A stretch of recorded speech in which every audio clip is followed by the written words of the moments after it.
Prabowo itu kayak lagi main layangan, tarik ulur.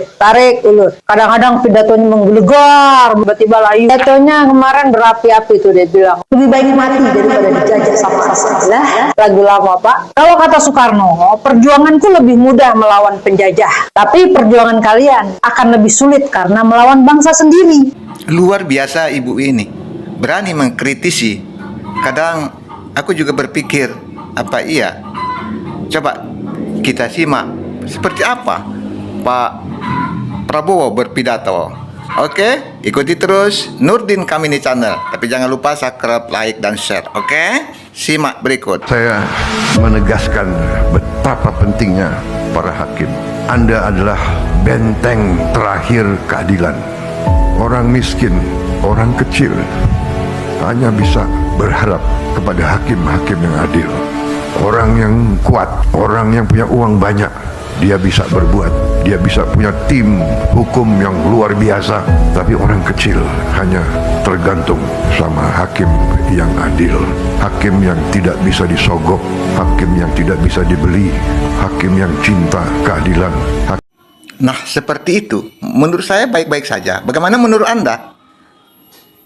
Pak Prabowo luar biasa. Tetapi seperti apa menurut ibu ini?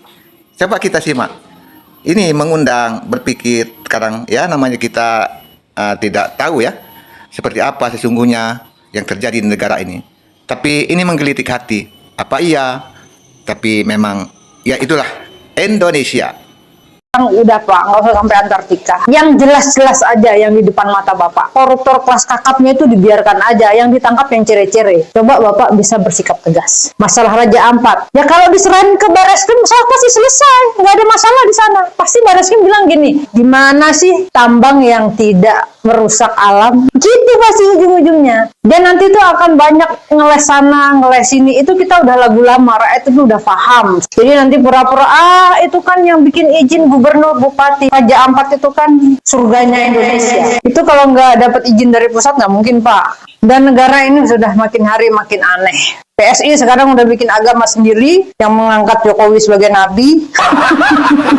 Gibran diangkat sebagai wapres terbaik sepanjang sejarah Indonesia. Nah itu gimana itu perasaannya Pak JK? Bagaimana dengan Adam Malik, Muhammad Atta, Tri Sutrisno, B.J. Habibie yang bisa bikin pesawat lagi? Seperti ini kah yang terjadi?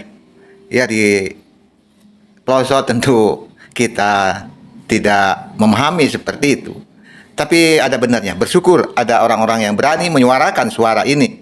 Kalau tidak, tentu siapa lagi akan berbicara?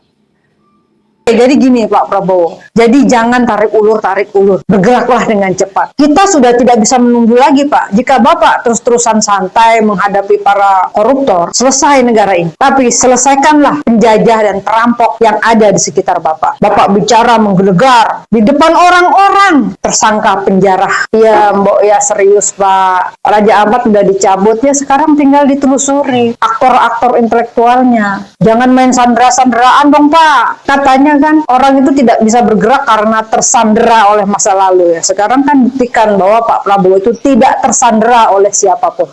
Pasti rakyat akan mendukung jika Pak Prabowo berani bertindak untuk membereskan para penjara dan para perampok bangsa. Hebat Mas Bro. Harus berani memang ya untuk negeri, untuk bangsa kita.